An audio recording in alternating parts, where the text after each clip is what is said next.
এখন বাজে বেলা 12টা, কিন্তু ঢাকা শহরের রাস্তায় যে অবস্থা দেখে মনে হচ্ছে সকাল 7টা বাজে। শীত কিন্তু পড়ে গেছে ঢাকা শহরে।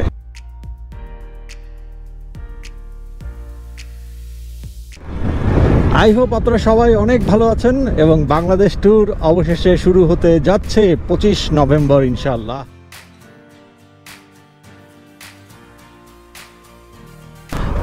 বেশ কিছু ফান্ড আমার হাতে চলে এসছে, খুব বড় কিছু না, তারপরও সেটা অনেক কিছু।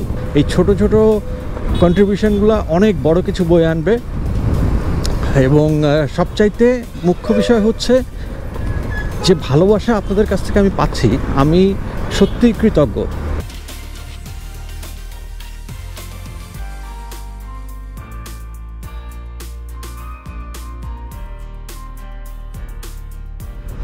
এখন যাচ্ছি প্রথমত একটা সারপ্রাইজিং মিটিং, ওটার ব্যাপারে আমি পৌঁছে তারপর বলবো, but it was a great surprise for me.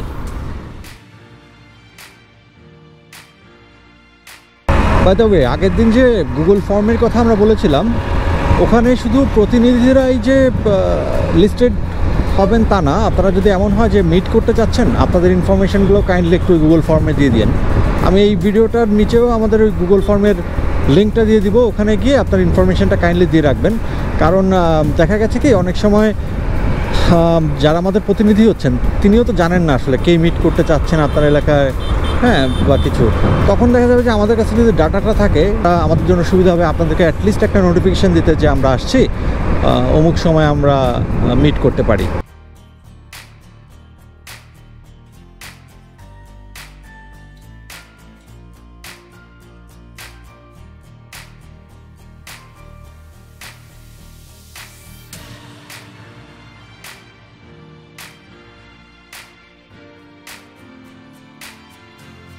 গতকালকে অলরেডি সারাটা দিন আমি আপনাদের বেশ কিছু টেক্সট পাচ্ছিলাম এবং অনেকে অলরেডি কোঅপারেশন করেছেন, আগেই অনেকে বেশ কিছু ডোনেশন করেছিলেন বাংলাদেশ ট্যুরের জন্য। তো সেই সব কিছু মিলে আমি কিন্তু রাত্রে একটা পোস্ট দিয়েছিলাম। আর মজার ব্যাপার হচ্ছে রাতের বেলা হঠাৎ করে রেজা ভাইয়ের কাছ থেকে আমি একটা ফোন পাই যে, শান্ত ভাই আপনার কী অবস্থা বাংলাদেশ ট্যুরের জন্য? হ্যাঁ, স্পন্সরশিপ তো দেখলাম বললেন হয়নি, তাহলে ব্যাপারটা কী দাঁড়ালো, তো যাবেন কিভাবে? তা আমি বললাম, রেজা ভাই এখনও তো জানি না, আসলে আল্লাহ মালিক জানেন, তবে এটুকু বিশ্বাস করি যে আমার ভিউয়াররা যেভাবে আসলে কোঅপারেট করতেছে আমার মনে হয় ইনশাল্লাহ পারবো, আই হোপ পারবো। তো পরে রেজা ভাই বলতেছে যে অবশ্যই পারবেন, কেন পারবেন না, আপনি এমন মহৎ একটা উদ্যোগ নিলেন, ডেফিনেটলি আপনি পারবেন এবং আমরা সবাই একসাথে আপনার পাশে থাকলে অবশ্যই পারবেন। তো আপনি কালকে আপনার কি কাজ, আপনি একটু আমার সঙ্গে মিট করেন কাইন্ডলি। তো আমি বললাম যে কালকে কি ব্যাপারে বলেন না রেজা ভাই, মানে বিশেষ কোনো কারণ বা কিছু? তো তখন উনি বলছে যে না, মানে আসলে সবাই, আপনি এত সুন্দর একটা কাজ করছেন, আমার তো একটা রেসপন্সিবিলিটি থাকে আপনার এই কাজের, মানে ইলাবোরেটলি না হোক যতটুকু পারি আপনার সঙ্গে থাকার। গত পরশুদিন শান্তভাই আপনার একটা ব্লগ দেখলাম যে আপনি বাংলাদেশ ট্যুরটা শুরু করতেছেন এবং শুরু করতে গিয়ে ওখানে এক জায়গায় বলছেন, এমনকি আপনি বললেন সম্ভবত যে এরকম যে কোথা থেকে শুরু করা যায়। আমি দেখি যে আপনারা বলতেন পাবনার নাম। তো হঠাৎ পাবনা শোনার সাথে সাথে আমি একটু এক্সাইটেড হয়ে গেলাম, এই কারণে যে পাবনা আমার হোম টাউন। আচ্ছা, তো সেটাতে আপনারা শুরু করতেছেন। তো টেলিফোন করা হয়নি, তো গতকালকে আমি আপনাকে টেলিফোন করলাম এই জন্য যে ভাই কী অবস্থা, ট্যুরের অবস্থা কি? আপনি বললেন যে এখন পর্যন্ত তো ভাই স্পন্সর শুরু হয়নি, আল্লাহর নামে নেমে গেছে আর কি। তা আমি শুনে খুব এক্সাইটেড হলাম যে ঠিক আছে, যেহেতু শুরু করছেন আল্লাহর নামে নেমে যান, শুরু করেন। বড় বড় স্পন্সর হয়তো পাননি, একসময় তো আসবে, কিন্তু আমরা যারা আছি আমরা আপনার পাশে যদি দাঁড়াতে পারি, কিছু হলেও যদি সহযোগিতা করে আপনার ট্যুরটাকে ইন্সপিরেশন দিতে পারি, আমাদের কাছে ভালো লাগবে, আপনারও জন্য উপকার হবে একটা। এটার থেকে আমি আপনাকে টেলিফোনে হয়ে আপনি আসেন। তবে সে আশাটা বলতে আজকে আমি আপনাদেরকে ডাকছি আমার আলাদা একটা অফিসে, আমার অরিজিনাল ব্যবসা যে অফিস, সেই অফিসে আমি ডাকছি। আমি কিন্তু মোটোমোশন বিডিতে আপনাদেরকে ইনভাইট করিনি, আমি ইনভাইট করছি আমার পার্সোনাল অফিসে বনানীতে। লাস্ট আমি যখন মোটোমোশনে গিয়েছিলাম, রেজা ভাইয়ের সঙ্গে দেখা হলো এবং ইয়ামাহা এনম্যাক্সের একটা আপডেট দিয়েছিলাম। তখন বলেছিলাম যে একটা বাঞ্চ অফ নিউ স্কুটার্স আসতে যাচ্ছে, এবং সেখানে আমরা হন্ডা স্কুপি পাবো, ইয়ামা অ্যারক্স পাবো, তারপরে এডিভি আছে, এগুলো সব কিছু মিলে একটা মোটামুটি অনেকগুলো, তো ভাই কতগুলো টোটাল 24টার মতো বোধ হয়, 20টার মতন স্কুটার আসতে যাচ্ছে। সেটার একটা আপডেট আমরা বোধহয় এটা মানে হোপফুলি কবে পৌঁছাচ্ছে বাংলাদেশে? মানে এটা 2বার ডেট চেঞ্জ হয়েছে। আমার অনেক কাস্টমার রিং করছে, প্লাস তাদের সাথে আমার যোগাযোগ হচ্ছে কন্টিনিউয়াস, কিন্তু আনফর্চুনেটলি বলেন আর যেভাবে বলেন ইম্পোর্টের যে ব্যাপারগুলি অনেকগুলি জটিলতা রয়ে গেছে। সেই জটিলতা, করোনা একটা জটিলতা ছিল, প্লাস এগুলি তো গোটা ওয়ার্ল্ড ওয়াইডই এখন আছে, প্লাস আমাদের দেশে গাড়ি ঢোকার ব্যাপারে একটা ব্যাপার আছে। এগুলি নিয়ে আমরা একটা বেশ জটিলতার মধ্যে পড়ে গেছি। আচ্ছা, শুধু আমি না, মানে অল ইম্পোর্টার, গ্রে মার্কেটে অল ইম্পোর্টার তার একটা জটিলতার মধ্যেই আছি আমরা। আচ্ছা, আশা রাখতেছি এটা কেটে যাবে। আর আমাদের গাড়িটা শিপমেন্ট করতে একটু ডিলে করছে। আমি হোপফুলি এটা ডিসেম্বরের 15 তারিখের মধ্যে আমরা কাস্টমারদের হাতে দিতে পারবো। এটা বোধহয় ফার্স্ট উইকেই ঢোকার কথা ছিল, বাট একটু ডিলে হয়ে গেছে। না, আরো আগে ঢোকার মানে এই মাসেই বোধহয় ঢোকার কথা ছিল, কিন্তু সে ডিলে হয়েছে। ইনশাল্লাহ আমরা আশা রাখতেছি যে ডিসেম্বরের 15 তারিখের মধ্যে হবে। কিন্তু তারপরে যে জিনিসটা ইম্পোর্টের যে ব্যাপারটা, যত মধ্যে প্রোডাক্ট হাতে না পাচ্ছি ততক্ষণ তো আমি একবারে কাস্টমারকে সেঙ্গুইন ভাবে বলতে পারতেছি না, মানে অনেকগুলি ফেনোমেনা রয়ে গেছে সাথে। আচ্ছা, মানে ধৈর্য ধরতে হবে আর কি। বিজনেস তো আমিও লুজ করতেছি। আমার তো আসলে সেল হলে তো রেজা ভাইয়েরও লাভ, সে আরেকটা এলসি ওপেন করতে পারে। আরেকটা এলসি পাইপলাইন রয়ে গেছে অলরেডি, একটা এলসি পাইপলাইন রয়ে গেছে। সেখানেও আরো কিছু নতুন স্কুটার আছে, সেটা আমি একটু অ্যাডভান্স বলে দিই আপনাকে। সেখানে আমরা লেক্সি আনতে যাচ্ছি, ইয়ামা লেক্সি। আচ্ছা, ইয়ামা লেক্সি আনতে যাচ্ছি, আর ভেরিও 150, হোন্ডা ভেরিও 150 আনতে যাচ্ছি। আচ্ছা, আশা রাখি যে এটা কাস্টমারদেরকে দেওয়ার পর এটাও ইনশাল্লাহ হাতে দিই। ওয়াও, মানে এটা আসার সাথে সাথে তো ভ্লগ হবেই, এটা দেখতে পাবেন আপনারা। আর আমি ব্যক্তিগতভাবে হোন্ডা স্কুপিটা দেখার খুব অপেক্ষায় আছি ভাই। চমৎকার একটা গাড়ি, কিন্তু দাম অনেক হয়ে যাবে আমি যেটা বুঝতেছি বাংলাদেশে ঢুকতে তবে হোপফুলি আমরা ডিসেম্বরের 15-এর মধ্যে আশা করছি যে নেক্সট চালানটা আসতে যাচ্ছে, যে চালানটা যেটা আমাদের ডিউজ চালান আছে এটা আসবে। আর যেটা বললেন লাস্টে আরেকটা যেটা আছে সেটা আমরা চাচ্ছি যে জানুয়ারি মাঝামাঝিতে আমরা সেটা ইনশাআল্লাহ চলে আসবে। আচ্ছা, সেটা তো এটা ঢোকার পরে হবে, তাই ওটা ঢোকার পরে। আমি খুব সারপ্রাইজড এখানে এসে কিছু জিনিস দেখে, যেমন মানে চিরাল লাড্ডু এবং এত সুন্দর একটা প্যাকেজিং নববর্ষের সময়। গ্রামের ঐতিহ্য চেইন শপ যেগুলো আছে, আগোরা, মিনাবাজার, স্বপ্ন, এই সমস্ত জায়গা দিচ্ছি, এবং মিরপুর এলাকাটাতে আমরা মার্কেটিং করতেছি এখন।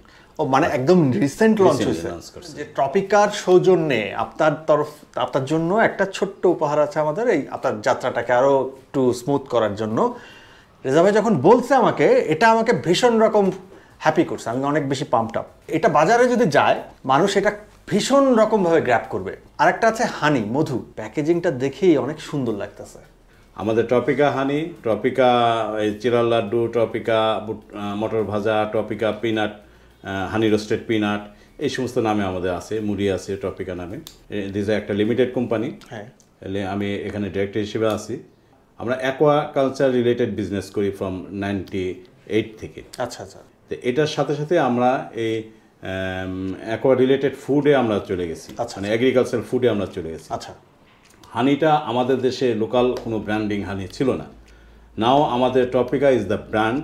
এই কারণে ট্রপিকা পরপর 3বার বাণিজ্য মেলাতে ফার্স্ট, সেকেন্ড, থার্ড হয়েছে, 3বারই ট্রপিকা। আমরা আমাদের ডিজাইন, আমাদের প্রোডাক্টের কোয়ালিটি এবং প্লাস আমাদের প্যাকিং, অন্যান্য ব্যাপার নিয়ে আমরা হয়েছি। আমরাই একমাত্র হানি এক্সপোর্টার বাংলাদেশ থেকে, যারা হানি এক্সপোর্ট করি আমেরিকা এবং জাপানে। অ্যামাজনে ট্রপিকা সার্চ করেন, ট্রপিকা অ্যাভেলেবল ইন অ্যামাজন। মানে রেজা ভাই, আমি রিয়েলি হ্যাপি যে আমার জার্নিতে আপনারা যে আসলে আগে আসলেন, আমি সত্যি হ্যাপি। সীমিত আকারে আমরা মার্কেটে দেওয়া শুরু করছি, সীমিত আকারে শুরু করছি। ঢাকা, চিটাগাং আমরা শুরু করছি। ওকে, চিটাগাং এত ইলাবোরেটেড করতে পারি, ঢাকাতে আমাদের বললাম চেন সবগুলিতে পাবেন, মিরপুর এলাকায় পাবেন। ফার্স্ট রেজা ভাই বলছিল কি যে ভাই, আমি আপনার এই ট্যুরটাতে যে কন্ট্রিবিউশনটা করছে এটা খুব ছোট একটা অ্যামাউন্ট, তো আমি আমার ফেস টেস কিছুই দেখাতে চাই না, আপনার ব্লগেও আমি আসতে চাই না। বাট আমি রেজা ভাইকে বলছিলাম যে রেজা ভাই, আমার কাছে কোনো অ্যামাউন্ট ছোট না, আমার কাছে সব অ্যামাউন্ট বড়। আমার কাছে বড় হচ্ছে অ্যামাউন্ট না, আমার কাছে বড় হচ্ছে আপনার কন্ট্রিবিউশনটা। আপনি মন থেকে যে আপনি এগিয়ে আসছেন আমার জন্য, এটা আমার কাছে বড়। সামহাও আপনাদের সবার সহযোগিতায় প্লাস যেমন এখন রেজা ভাই এগিয়ে আসলেন, আমরা উত্তরবঙ্গের জন্য মোটামুটি এখন অনেকখানি রেডি বলতে পারেন। হ্যাঁ, সব কিছু ঠিক থাকলে 25 তারিখ রওনা দিব। রেজা ভাই thank you so much. Thank you আপনাকেও। আর আপনি মিশন সাকসেসফুল হোক। 64 জেলার প্রত্যেকটা ঐতিহ্যের সাথে সাথে প্রত্যেকটা জিনিস যে লুকায়িত যে জিনিসগুলি রয়ে গেছে সেটা গোটা বাংলাদেশে আমরা সবাই দেখতে পারি প্রত্যেকটা ব্লকের মাধ্যমে।